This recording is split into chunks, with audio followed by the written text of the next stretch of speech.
اپنے فیصلے سے آگاہ کر کے انہیں اپنے حق میں ہموار کر لیا تھا۔ جب جیسے ہی اس کا رزلٹ آیا، امی جان شیرازی سے کہنے لگیں کہ خود سمرا کے ساتھ مری جا کر اس کا کسی اچھے کالج میں ایڈمیشن کرائیں، کیونکہ شیرازی اس کے برعکس سوچے ہوئے تھے، لیکن کیونکہ امی جان کی بات سے اختلاف نہیں کرتے تھے، اس لیے پہلی فرصت میں سمرا کے ساتھ چلے گئے۔ اس کا ایڈمیشن اور ہاسٹل میں رہائش وغیرہ کا انتظام کر کے کوئی ہفتے بھر بعد واپس آئے تو آسیہ کہنے لگیں، انسان کو کم سے کم اپنی اولاد اور خاص کر بیٹی کے معاملے میں اتنا بے بس اور بے اختیار نہیں ہونا چاہیے۔ شیراز شاید کسی بحث میں الجھنا نہیں چاہتے تھے، اس لیے خاموشی سے ان کی بات سن لی۔ کتنے بہت سارے دن گزر گئے۔ آسیہ بظاہر پرسکون اور تینوں بچوں میں مصروف رہتی، لیکن اکثر سنی جیسے خود ان کی خواہش پر بھیا نے ایبٹ آباد بھیج دیا تھا اور وہ سمرا انہیں بے تحاشا یاد آتے۔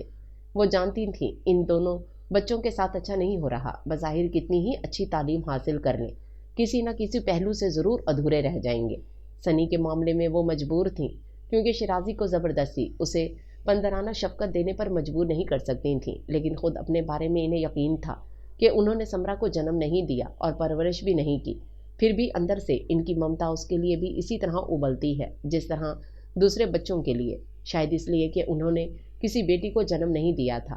ہو سکتا ہے ان کی اپنی بیٹی ہوتی تو وہ سمرا کی فکر سے آزاد ہو جاتی، لیکن اب بہرحال ایسا نہیں تھا، بلکہ وہ تو اب تک اس بات سے بھی سمجھوتا نہیں کر پائی تھیں۔ وہ یہی سمجھتی تھی کہ دوسرے بچوں کی طرح یہ بھی ان کی بیٹی ہے۔ اس پر اتنی ممتا نچھاور کرنے کے بعد جب اس کے منہ سے آنٹی سنتی تو اندر ہی اندر کڑ کر رہ جاتی تھیں، اور اب کی بار تو سمرا کے جانے سے وہ بہت ڈسٹرب ہو گئی تھی، کیونکہ وہ اگر بہت بڑی نہیں تھی تو چھوٹی بچی بھی نہیں رہی تھی۔ نوجوانی کی جس عمر میں وہ داخل ہوئی تھی، اس میں بیٹیاں ماؤں کے سامنے رہیں تب بھی وہموں میں مبتلا کرتی ہیں، اور وہ تو دور تھی۔ آسیہ کی جگہ اگر کوئی اور عورت ہوتی تو شاید اس بات کو اتنی اہمیت نہ دیتی، یا ہو سکتا ہے وہ میری بلا سے کہہ کر اپنے آپ کو بالکل بری الزامات تصور کر لیتی، لیکن آسیہ کی سرشت میں یہ شامل نہیں تھا۔ وہ تو شروع سے جو اپنے لیے چاہو وہی دوسروں کے لیے پر ایمان رکھتی تھی۔ پھر یہ کیسے ممکن تھا کہ سنی کے لیے کڑتی اور سمرا کے لیے نہیں؟ سمرا نے انٹر کر لیا تو گھر آنے کے بجائے فون پر امی جان سے کہہ دیا کہ وہ اپنی کسی دوست کے ساتھ اسلام آباد جا رہی ہے، چھٹیاں وہیں گزارے گی، اور یقیناً اس نے ہمیشہ کی طرح امی جان کو اپنے حق میں ہموار کر لیا تھا، جبکہ انہوں نے بہت سہولت سے آ کر بتایا کہ سمرا چھٹیاں اسلام آباد میں گزارے گی اپنی کسی دوست کے ساتھ۔ امی جان نے جس طرح اس بات کو کوئی اہمیت دیے بغیر بتایا، شیرازی نے بھی اسی سکون سے سنا، جبکہ تنہائی ملتے ہی آسیہ نے انہیں گھیر لیا۔ شیرازی، سچ سچ بتائیں، کیا واقعی سمرا آپ ہی کی بیٹی ہے؟ کیوں؟ اس میں کیا شک ہے؟ شیرازی کو ان کا سوال بڑا عجیب سا لگا تھا۔ پھر آپ اسے اتنے لاتعلق کیوں ہیں؟ کس نے کہا کہ میں اسے لاتعلق ہوں؟ یہ لاتعلقی نہیں تو اور کیا ہے کہ جوان جہان بیٹی بغیر اجازت لیے کسی دوست کے گھر چلی گئی ہے اور آپ اطمینان سے بیٹھے ہیں۔ کہیں اس نے اطلاع تو دی ہے؟ محض اطلاع دی ہے، اجازت نہیں لی۔ ہو سکتا ہے امی جان سے پوچھا ہو، میری تو اس سے بات ہی ہوئی نہیں۔ شیرازی کا اطمینان ہنوز برقرار تھا، پھر بھی اسے آپ سے ضرور پوچھ لینا چاہیے تھا آسیہ بیگم۔ شیراز خاصے مطمئن بھرے لہجے میں کہنے لگے، اتنا عرصہ ہو گیا ہے تمہیں ہمارے ساتھ رہتے ہوئے، لیکن تمہاری سوچ اب بھی مڈل کلاس والی ہے۔ مجھے اپنے مڈل کلاس ہونے پر کبھی افسوس نہیں رہا، اور اتنا عرصہ کیا صدیاں بیت جائیں تب بھی میں اپنی سوچ نہیں بدل سکتی، البتہ آپ لوگ ضرور ٹھوکر کھانے کے بعد۔ آسیہ، انہوں نے ٹوک دیا، جو کہنا ہے صاف کہو۔ میں صرف یہ بتانا چاہتی ہوں کہ لڑکیاں شیشے سے زیادہ نازک ہوتی ہیں، چھو لینے سے میلی اور ہلکی سی ٹھیس سے ٹوٹ جاتی ہیں۔ کچھ دیر خاموش رہ کر کہنے لگیں، اتنے اطمینان سے مت بیٹھیں شیرازی، کم از کم یہ تو معلوم کر لیں کہ وہ کس دوست کے ساتھ جا رہی ہے۔ تم میری بیٹی پر شک کر رہی ہو؟ آسیہ نے تعصب سے دیکھا اور دکھ سے بولی، وہ میری بھی بیٹی ہے، میں اس کی ماں بن کر سوچ رہی ہوں، جب بھی تو ایسا کہہ رہی ہوں، ورنہ صاف لفظوں میں مجھے کیا کہہ کر بری الزامہ ہو جاتی۔ اب خدا کے لیے یہ مت کہہ دیجیے گا کہ مجھے اس کی فکر کرنے کی ضرورت نہیں ہے۔ مجھے ہے ضرورت، میں کسی بھی طرح اپنے آپ کو اس کے بارے میں سوچنے سے باز نہیں رکھ سکتی، کیونکہ اول روز ہی میں نے اسے اپنے دل میں جگہ دی تھی، اپنی ممتا میں سنی کے ساتھ اسے حصے دار بنایا تھا۔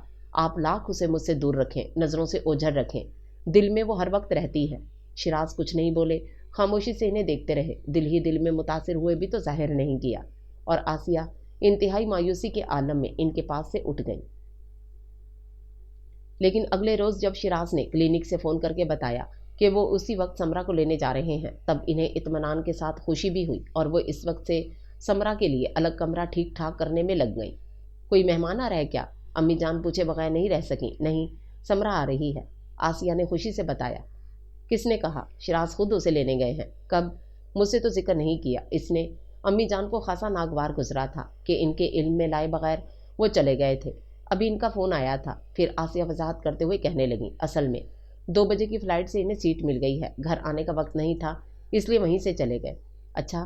امی جان کچھ دیر سوچنے کے بعد کہنے لگیں، لیکن رات تو میں نے بتایا تھا کہ وہ اپنی کسی سہیلی کے ساتھ اسلام آباد جائے گی۔ جی، آسیہ اسی قدر کہہ سکیں۔ پھر شرازی نے اسے لانے کا پروگرام کب بنا لیا؟ امی جان مسلسل انہیں ٹٹولتی ہوئی نظروں سے دیکھ رہی تھیں۔ میں کیا کہہ سکتی ہوں، مجھے تو خود انہوں نے ابھی صرف اپنے جانے کا بتایا ہے۔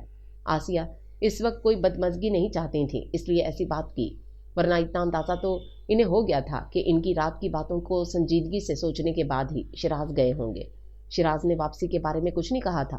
پھر بھی آسیہ کا خیال تھا کہ وہ کل تک واپس آ جائیں گے، کیونکہ وہ کسی تیاری سے نہیں گئے تھے۔ پھر صرف سمرا ہی کو تو لانا تھا، لیکن اگلے روز تو کیا پورا ہفتہ گزر گیا، وہ نہ آئے اور نہ ہی فون کیا۔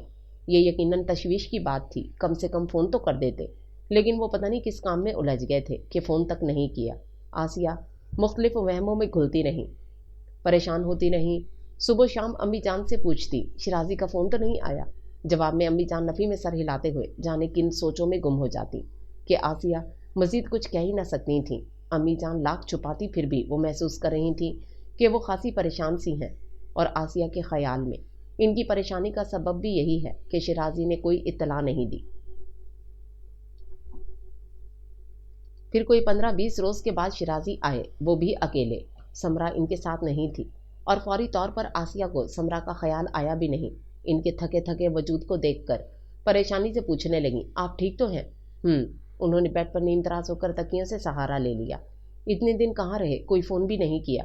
امی جان کو فون کیا تھا، انہوں نے کہا تو آسیہ کو حیرت کا جھٹکا لگا، لیکن انہوں نے تو مجھے نہیں بتایا۔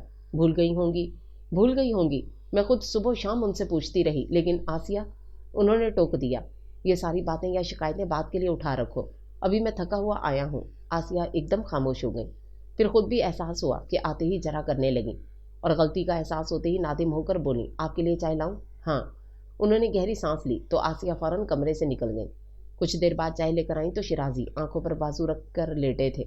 وہ رک کر دیکھنے لگیں کہ کہیں سو تو نہیں گئے۔ پھر ہلکے سے آواز دی، شرازی۔ انہوں نے آنکھوں پر سے بازو ہٹایا اور ان کے ہاتھ میں چائے کا کپ دیکھ کر اٹھ بیٹھے۔ آپ کی طبیعت تو ٹھیک ہے نا؟ وہ کپ انہیں تھما کر خود بھی ان کے پاس بیٹھ گئیں۔ ہاں، بس میرا خیال ہے آب و ہوا کی تبدیلی کا اثر ہے، کوئی دوا لے لیں؟ نہیں، اس کی ضرورت نہیں ہے، سکون کی نیند لے لوں گا تو فریش ہو جاؤں گا۔ انہوں نے 2-3 گھونٹ میں چائے کا کپ خالی کر دیا اور انہیں تھماتے ہوئے کہنے لگے، میں سونا چاہتا ہوں، بچے اسکول سے آئیں تو خیال رکھنا، مجھے ڈسٹرب نہ کریں۔ وہ سر ہلاتے ہوئے ان کے پاس سے اٹھ آئیں۔ دروازے تک آ کر اچانک خیال آیا تو رک کر پوچھنے لگیں، سمرا آپ کے ساتھ نہیں آئی؟ نہیں، وہ ابھی وہیں رہے گی۔ آسیہ پوچھنا چاہتی تھی کہاں، لیکن انہوں نے اپنی بات کہہ کر کروٹ بدل لی تھی۔ پھر آسیہ نے محسوس کیا وہ جب بھی سمرا کا ذکر کرتی ہیں شرازی درمیان میں سے کوئی اور موضوع نکال لیتے ہیں۔ پہلے انہوں نے اتفاق سمجھا، پھر انہیں اچھیمبا ہوا تو ایک دن باقاعدہ انہیں گھیر لیا۔ آخر آپ سمرا سے اتنے لاپرواہ کیوں ہیں؟ کیا مطلب؟ اس کا رزلٹ آنے میں بس 1-8 ہفتے ہی ہوں گے، اتنے وقت کے لیے اسے یہاں کیوں نہیں بلا لیتے؟ یہاں آ کے کیا کرے گی؟ وہ بولے جیسے وہاں بڑے ضروری کام کر رہی ہو۔ کمال ہے، یہ اس کا گھر ہے، سعد وغیرہ روز اس کے بارے میں پوچھتے ہیں، وہاں بھی وہ اپنے گھر میں ہے۔ اپنے گھر میں؟ آسیہ بالکل نہیں سمجھی۔ ہاں، میں اس کی شادی کرا آیا ہوں۔ شرازی نے اطمینان سے انہیں حیرتوں کے سمندر میں دھکیل دیا، جس سے نکلنے میں انہیں خاصی دیر لگی، اور جب نکلی تب بھی یقین نہیں آیا۔ کیا کہہ رہے ہیں آپ؟ میرا مطلب ہے یہ کیسے ممکن ہے؟ کیوں؟ کیا اس کی شادی ناممکنات میں سے تھی؟ نہیں، میں یہ نہیں کہہ رہی، اور آپ اچھی طرح سمجھ رہے ہیں کہ میں کیا کہنا چاہتی ہوں۔ آسیہ الجھ کر تقریباً چیخیں۔ آرام سے آسیہ، آرام سے، آؤ یہاں بیٹھ کر میری بات سنو۔ آسیہ اسی طرح کھڑی رہیں تو انہوں نے ہاتھ پکڑ کر پاس بٹھایا، پھر کچھ دیر خاموش رہنے کے بعد کہنے لگے، سمرا نے کہا تھا کہ وہ اپنی کسی دوست کے ساتھ اسلام آباد جا رہی ہے، چھٹیاں اسی کے ساتھ گزارے گی۔ جب میں اسے لینے پہنچا تو وہ اپنی کسی کلاس فیلو یا کالج فیلو کے ساتھ نہیں بلکہ حماد گیلانی کے ساتھ جانے کی تیاری کر رہی تھی۔ کون حماد گیلانی؟ آسیہ پوچھے بغیر نہیں رہ سکیں۔ میں نہیں جانتا، لیکن سمرا اور وہ ایک دوسرے کو گزشتہ 2 سالوں سے جانتے ہیں، اور دونوں شادی کا فیصلہ کر کے اس وقت اس پر عمل کرنے جا رہے تھے۔ مجھے دیکھ کر سمرا سٹ پٹائی ضرور، لیکن اس کی پیٹھ پر کیونکہ حماد کا ہاتھ تھا اس لیے زیادہ پریشان نہیں ہوئی، اور میرے اس افسار پر اس نے صاف کہہ دیا کہ وہ حماد سے شادی کرنے جا رہی ہے۔ پھر وہ سانس لینے کے لیے رکے تھے کہ آسیہ بےتابی سے پوچھنے لگی، پھر؟ ظاہر ہے میں نے اسے یہی کہا کہ تمہاری حماد سے شادی ضرور کروں گا، لیکن اس وقت میرے ساتھ چلو۔ پہلے حماد اپنے والدین کو بھیجیں، باقاعدہ بات طے ہو، پھر شادی ہوگی۔ لیکن وہ اور حماد دونوں اس بات پر راضی نہیں ہوئے، یعنی دونوں اسی وقت شادی کرنے پر بضد تھے۔ پھر میں بڑی مشکل سے سمرا کو سمجھا بجھا کر ہوٹل لے گیا۔ وہ بھی اس شرط پر میرے ساتھ جانے پر آمادہ ہوئی تھی کہ میں ان کی فوری شادی میں کوئی رکاوٹ نہیں ڈالوں گا۔ شیراز اچانک افسردہ نظر آنے لگے تھے اور آسیہ سے نظر بھی نہیں ملا پا رہے تھے، جیسے انہیں یقین ہو کہ ابھی وہ کہہ دیں گی، دیکھا مجھ سے دور رکھنے کا کیا نتیجہ نکلا۔ لیکن وہ کچھ نہیں بولیں، بس خاموشی سے انہیں دیکھے جا رہی تھیں۔ جو سر جھکائے کہہ رہے تھے، پہلے میں نے سمرا کو سمجھانے کی کوشش کی، لیکن جب وہ کچھ بھی سننے پر آمادہ نہیں ہوئی تو میں اس کے علم میں لائے بغیر حماد گیلانی کے پاس گیا اور اسے شادی سے باز رکھنے کا ہر حربہ استعمال کر ڈالا۔ لیکن سب بے سود، الٹا وہ مجھے دھمکی دینے لگا کہ آپ اگر اتفاق سے آ ہی گئے ہیں تو بہتر ہے اپنے ہاتھوں ہماری شادی کر دیں، ورنہ ہم کورٹ میں جا کر لیں گے۔ قدر توقف کے بعد کہنے لگے، اس رات میں نے فون پر امی جان سے بات کی اور اس ساری صورتحال کے پیش نظر انہوں نے کہا کہ بہتر یہی ہے فوراً دونوں کی شادی کر دو، اس طرح کچھ بات رہ جائے گی ورنہ ساری عزت خاک میں مل جائے گی۔ یوں سمرا کو حماد گیلانی کے ساتھ رخصت کر کے میں یہاں چلا آیا۔ انہوں نے بات ختم کی تب بھی سر جھکائے بیٹھے رہے، شاید آسیہ کی طرف سے پانوں کے منتظر تھے، اور یقیناً آسیہ کی جگہ کوئی اور عورت ہوتی تو ان کا کلیجہ چھلنی کر دیتی، لیکن آسیہ کی سرشت میں یہ سب شامل نہیں تھا۔ ساری بات سن کر اس طرح گمسم بیٹھی رہیں، البتہ اشکوں کا سیلے رواں پلکوں کا بند توڑ چکا تھا۔ کافی دیر بعد شیرازی نے سر اونچا کیا اور انہیں روتے ہوئے دیکھ کر حیران ہوئے، تم رو رہی ہو؟ کیا اب بھی نہ رو؟ میری بیٹی کو میرے علم میں لائے بغیر رخصت کر دیا۔ آنسوؤں کی روانی کے سبب وہ بمشکل بول پائیں، میں کیا کرتا، اس کے سوا کوئی چارہ نہ تھا۔ ٹھیک ہے، لیکن آپ مجھے بتا تو سکتے تھے، جس طرح امی جان کو بتا دیا۔ یہاں آئے ہوئے بھی آپ کو 2 مہینے ہو گئے ہیں، تب بھی خود سے ذکر نہیں کیا۔ پھر ہتھیلیوں سے آنکھیں رگڑتے ہوئے کہنے لگیں، آپ کے نزدیک میری کوئی اہمیت نہیں، اور خاص طور سے سمرا کے معاملے میں تو مجھے یوں الگ تھلگ رکھتے ہیں جیسے میں اس گھر کی فرد ہی نہیں۔ یہ بات نہیں ہے، بس کریں شیرازی، اگر سوتیلی ماں بھی سمجھا ہوتا تب بھی اتنا بے خبر نہ رکھتے۔ وہ سچ مچ خفا ہو کر اٹھ گئیں اور شیرازی بے حد ندامت محسوس کرتے ہوئے سوچنے لگے، کیا نام دوں اس عورت کو جو اس مقام پر مجھے الزام دیتے ہوئے ملامت بھی کر سکتی تھی، لیکن نہ کوئی الزام نہ کوئی ملامت، بلکہ اس کی خفگی کا سبب ہی کچھ اور ہے۔ اور اس مقام پر شیرازی کو احساس ہو رہا تھا کہ انہوں نے آسیہ کے ساتھ اچھا نہیں کیا۔ کاش وہ اول روز ہی سمرا کو ان کی گود میں ڈال دیتے تو آج یہ سب نہ ہوتا۔ آسیہ کی اہمیت اور اعلیٰ ظرفی کا اندازہ ہوتے ہی جہاں دل میں ان کی قدر و منزلت بڑھی، وہاں وہ گزشتہ رویے کی تلافی کا بھی سوچنے لگے تھے۔ لیکن کتنے بہت سارے دن گزر گئے، آسیہ اسی طرح خفا رہیں۔ جب تک وہ گھر میں ہوتے کچن میں یا بچوں کے ساتھ مصروف رہتی، کسی وقت اچانک سامنا ہو جاتا تو کترا کر نکل جاتی۔ بھائی ایسا کب تک چلے گا؟ اس وقت وہ بچوں کے کمرے میں بیٹھی بنٹی کو ہوم ورک کروا رہی تھیں جب شیرازی وہیں چلے آئے اور ان کے سامنے بیٹھتے ہوئے پوچھنے لگے۔ وہ خاموش رہیں، بچے سے کہنے لگے، دیکھو بنٹی تمہاری امی مجھ سے بات نہیں کر رہی ہیں، پلیز شیرازی بچے کے سامنے ایسی کوئی بات نہ کرے۔ آسیہ نے خفگی سے دیکھتے ہوئے ٹوکا، چلو بنٹی ٹی وی پر کارٹون آ رہا ہے، نومی کے ساتھ جا کر دیکھو۔ کارٹون کا نام سنتے ہی بنٹی کتابیں وہیں چھوڑ کر بھاگ گیا تو وہ تکیہ کھینچ کر یوں لیٹے کہ آسیہ کا جھکا ہوا چہرہ نگاہوں کی زد میں آ گیا۔ ہاں بھائی اب بتاؤ یہ خفگی کب تک چلے گی؟ میں کون ہوتی ہوں آپ سے خفا ہونے والی؟ آسیہ روٹھے لہجے میں بولی، تم ہی تو سب کچھ ہو۔ شیرازی نے محبت کا انداز اپنایا، نہیں۔ وہ سختی سے کہہ کر پیچھے ہٹیں اور بیڈ کے بیگ سے کمر ٹکا لی۔ تمہاری خفگی بجا ہے، وہ پرسوچ انداز میں کہنے لگے۔ سمرا کے معاملے میں ہم نے واقعی تمہیں الگ تھلگ رکھا، لیکن یقین کرو اس میں میرا کوئی دخل نہیں ہے۔ اصل میں گھریلو جھگڑوں میں پڑنا ہی نہیں چاہتا تھا، اس لیے امی جان جو کہتی میں مان لیتا، اور میرے کہے کی کوئی اہمیت نہیں تھی۔ یقیناً تھی، لیکن میں کیا کرتا، امی جان کو خفا نہیں کر سکتا تھا۔ آسیہ نے شاکی نظروں سے دیکھا تو کہنے لگے، مجھے تمہاری خفگی کا بھی خیال رہا، لیکن ساتھ ہی یہ یقین بھی کہ تم زیادہ دیر خفا نہیں رہو گی، جلد مان جاؤ گی۔ اچھا، وہ استہزائیہ انداز میں ہنسی، صاف کیوں نہیں کہتے کہ آپ کو میری ناراضگی کی کبھی پرواہ نہیں رہی؟ ایسی بات نہیں ہے آسیہ، وہ فوراً بولے، پھر کیونکہ فوری مصالحت چاہتے تھے اس لیے نظروں سے اور لہجے میں شرارت سمو کر کہنے لگے، چھوڑو یار، جو روٹھنے اور منانے کی عمر تھی وہ تو تم نے یوں ہی گزار دی، اور اب میں اپنے آپ کو بہت اناڑی محسوس کر رہا ہوں۔ سمجھ میں نہیں آ رہا تمہیں کس چیز کی آفر کروں؟ وہ سوچتے ہوئے بولے، آئس کریم کھاؤ گی؟ آسیہ بمشکل ہنسی ضبط کرتے ہوئے نفی میں سر ہلانے لگی۔ اچھا تم یہ بتاؤ کیا چاہیے؟ جو مجھے چاہیے وہ آپ دینے کی استطاعت رکھتے ہوئے بھی نہیں دیں گے۔ آسیہ بیڈ سے اترتے ہوئے بولی اور جانے کو تھی کہ انہوں نے کلائی تھام دی۔ کیا چاہیے تمہیں؟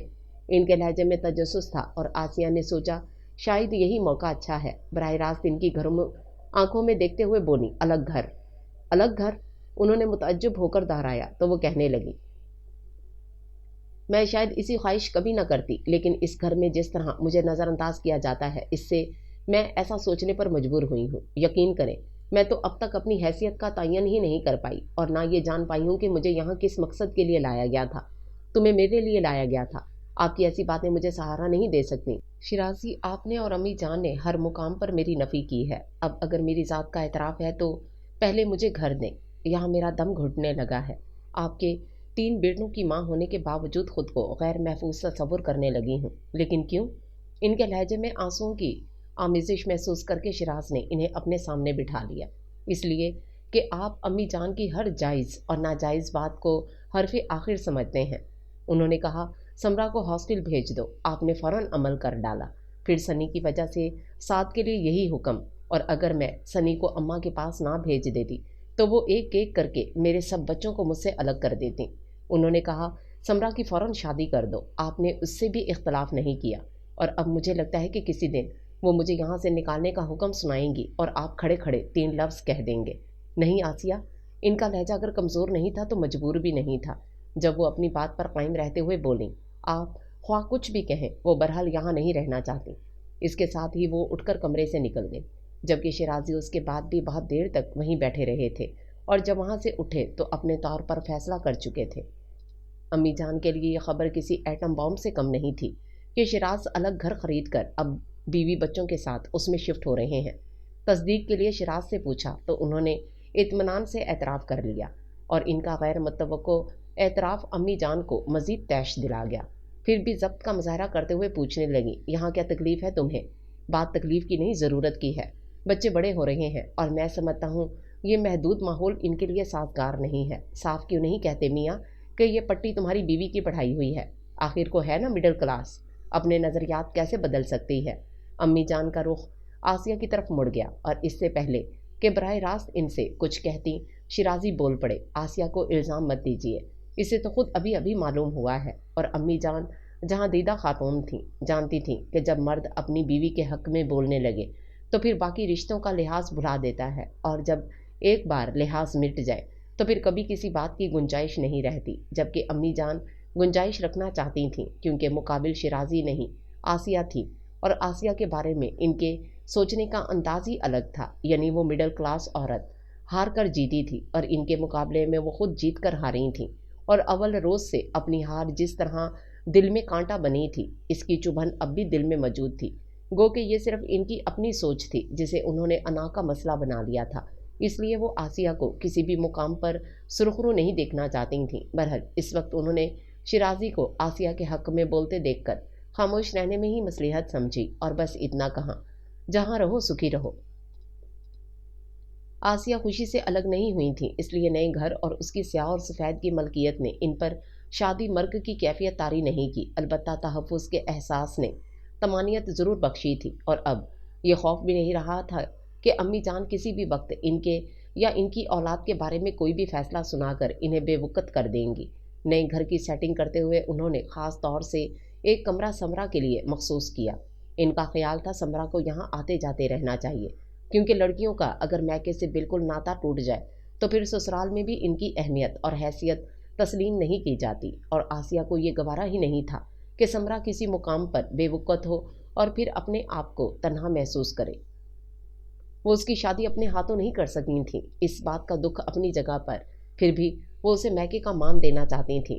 جب نئے گھر میں روزمرہ کے معاملات میں باقاعدگی آئی تو وہ شیراز سے کہنے لگیں سمرا کی شادی کو 6 مہینے ہو گئے ہیں، اس دوران وہ ایک مرتبہ بھی یہاں نہیں آئی۔ آپ اسے لکھیں یا فون کریں کہ کچھ دنوں کے لیے آ جائے، میں اسے فون کر دوں گا، پھر آگے حماد پر منحصر ہے کہ اسے بھیجتا ہے یا نہیں۔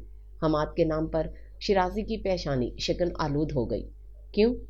کیا وہ منع کرے گا؟ شیراز کے لہجے میں بیزاری محسوس کرنے کے باوجود آسیہ نے بات وہیں ختم نہیں ہونے دی۔ میں کیا کہہ سکتا ہوں، کیونکہ میں اس کے بارے میں زیادہ نہیں جانتا، پتہ نہیں کس مزاج کا ہے،